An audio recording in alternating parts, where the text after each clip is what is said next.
തൻ്റെ ബൗദ്ധികവും ആത്മീയവുമായ സ്വത്വത്തെ തിരിച്ചറിയുമ്പോൾ മനുഷ്യൻ കൂടുതൽ സർഗാത്മകനാവുന്നു. സർഗാത്മക രചനകൾ അന്വേഷണം കൂടിയാകുമ്പോൾ അവ പലപ്പോഴും പരസ്പര പൂരകമാകുന്നത് പോലെ തോന്നാം.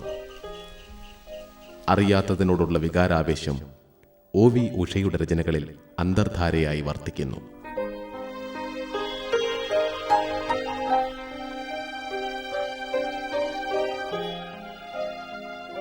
OV വിജയന്റെ സഹോദരി എന്ന പേരിൽ അറിയപ്പെടുന്നതിൽ ഏറെ സന്തോഷിക്കുന്ന ഉഷ, ശ്രദ്ധേയയായ ഒരു എഴുത്തുകാരി എന്ന നിലയിൽ നേരത്തെ തന്നെ തൻ്റേതായ പാത കണ്ടെത്തിക്കഴിഞ്ഞു. ധ്യാനം, സ്നേഹഗീതങ്ങൾ, ഒറ്റച്ചുവട്, അഗ്നിമിത്രന് ഒരു കുറിപ്പ് എന്നിവ OV ഉഷയുടെ കവിതാ സമാഹാരങ്ങളാണ്. ഷാഹിദ് നാമ എന്ന പേരിൽ ഒരു നോവലും, നിലം തൊടാ മനസ്സ് എന്ന ചെറുകഥാ സമാഹാരവും, പുഴയൊഴുകും വഴി എന്ന ഗദ്യ സമാഹാരവും ഉഷയുടെ ശ്രദ്ധേയങ്ങളായ രചനകളാണ്.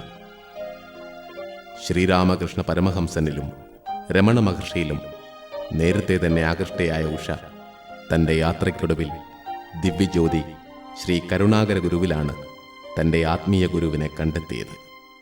കവിത്വവും അധ്യാത്മ അനുഭവവും തമ്മിലുള്ള ബന്ധം എന്താണ്? പണ്ട് കാലത്ത് കവിയും ആധ്യാത്മിക വ്യക്തിത്വവും, കവിയുടെ ആധ്യാത്മിക വ്യക്തിത്വം തന്നെയായിരുന്നു കവി. ഞാൻ പറഞ്ഞത് ക്ലിയർ ആണോ എന്നറിയില്ല. ഋഷിയാണ് കവി എന്ന് പറയും.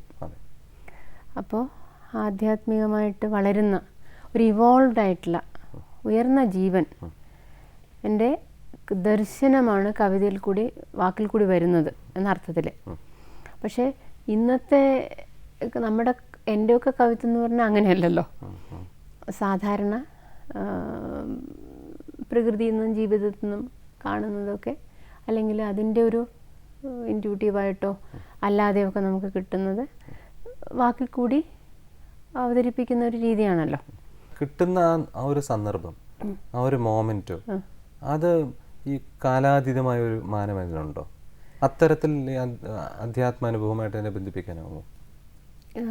എനിക്ക് അത് അങ്ങനെ ഉത്തരം പറയാൻ അറിഞ്ഞുകൂടാ. എൻ്റെ സ്വന്തം അനുഭവത്തിൽ ഞാൻ എന്നെ തന്നെ വലിയൊരു കവിയായിട്ടൊന്നും സങ്കല്പിക്കുന്നില്ല. അപ്പോൾ എൻ്റെ കവിത വളരെ നന്നായിട്ട് വരുന്നുണ്ട്. അപ്പോൾ ആ കവിത വരുന്ന ആ ഒരു മുഹൂർത്തം ഒരു എന്തോ ഒരു യൗകികമായിട്ടുള്ളൊരു മൊമെൻ്റാണ്. അതെനിക്ക് തോന്നിയിട്ടുണ്ട്. ഒരു യൗകികത, അതായത് എന്തോ ഒരു ലയാത്മകത. ചിലപ്പോൾ അത് പ്രകൃതിയോടായിരിക്കും, എന്താണെന്ന് പറഞ്ഞാൽ ഒരു പ്രത്യേക മൊമെൻ്റാണ്. ദാറ്റ് ഈസ് നമ്മൾ ക്രിയേറ്റ് ചെയ്തെടുക്കുന്ന മൊമെൻ്റ് അല്ല, തന്നെ വരുന്ന ഒരു സ്വച്ഛന്തതയുടെ ഒരു പ്രത്യേക സവിശേഷതയുടെ എന്തോ ഒരു സംഭവം, ഒരു ക്രിസ്റ്റലൈസേഷൻ, ഒരു ഊർജം വരല് ഒക്കെ ഉണ്ട്. അത് എന്താണെന്ന് അറിഞ്ഞൂടാ, എല്ലാവർക്കും അങ്ങനെയാണോ എന്നും അറിഞ്ഞൂടാ. പക്ഷെ സംതിങ് ഹാപ്പൻസ്. ആ ഹാപ്പനിങ്ങിനെ ഒന്ന് കുറച്ചുകൂടെ വാക്കുകൾ ആവിഷ്കരിക്കാൻ പറ്റും.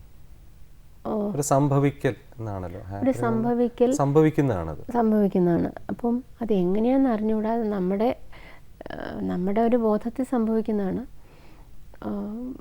പക്ഷേ ഞാനിപ്പോൾ ഒരു ഉദാഹരണം പറയാം. വളരെ പണ്ട് വളരെ ഞാൻ ഓർമ്മിക്കുന്ന ഒരു മുഹൂർത്തമാണ്. ഞാൻ 2 വർഷം നാട്ടിൽ ചെല്ലാതെ പിന്നെ ഡൽഹിയിൽ നിന്ന് വന്നതായിരുന്നു.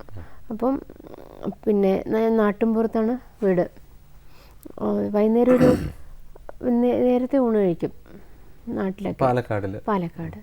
അപ്പം ഒരു 7 മണി ഒക്കെ ആയി, 6:30-7 മണിയൊക്കെ ഊണ് കഴിച്ചു. വേഗം കൈ കഴുകാൻ പുറത്തേക്ക് ഇറങ്ങി. പണ്ടത്തെ ഇതല്ലേ, നമ്മുടെ ഈ അറ്റാച്ച്ഡ് ആയിട്ടുള്ള സംഭവങ്ങളൊന്നും ഇല്ലല്ലോ. പുറത്തിറങ്ങി കൈ കഴുകാൻ ഇറങ്ങിയപ്പോൾ ഈ ചുറ്റുപാടും കുറേ സ്ഥലമുണ്ട്. പിറകുവശത്തൊരു മുളങ്കാടുണ്ട് വേലിക്കെതിരായിട്ട്. ആ മുളങ്കാടിൻ്റെ പിറകുന്ന് ചന്ദ്രൻ ഇങ്ങനെ ഉദിച്ചു വരുന്നു, വലിയൊരു ഡിസ്ക് ഇങ്ങനെ വട്ടത്തിൽ.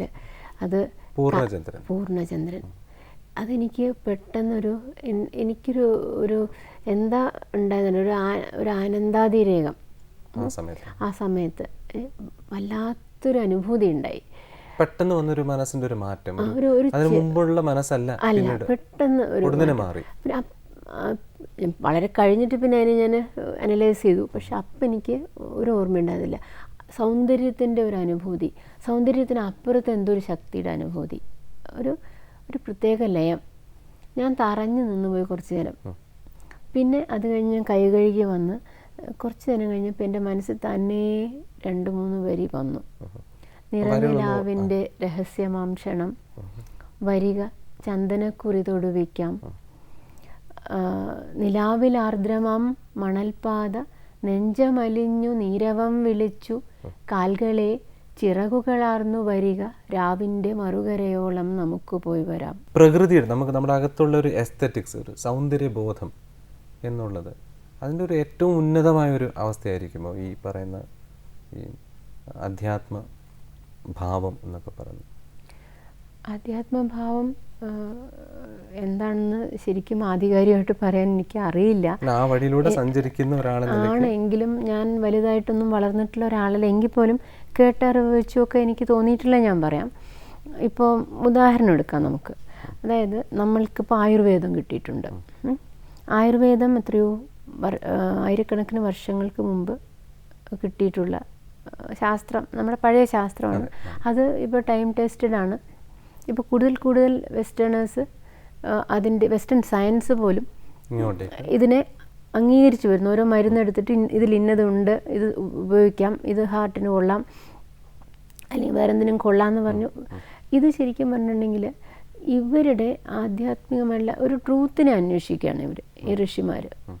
അപ്പോൾ അവരെങ്ങനെ എന്തുകൊണ്ട് അന്വേഷിക്കുന്നു? ഒരുപക്ഷെ അവരുടെ ആ ജന്മത്തെ അന്വേഷണം ആയിരിക്കില്ല. ഞാൻ ജന്മാന്തരങ്ങളിൽ വിശ്വസിക്കുന്നുണ്ട്.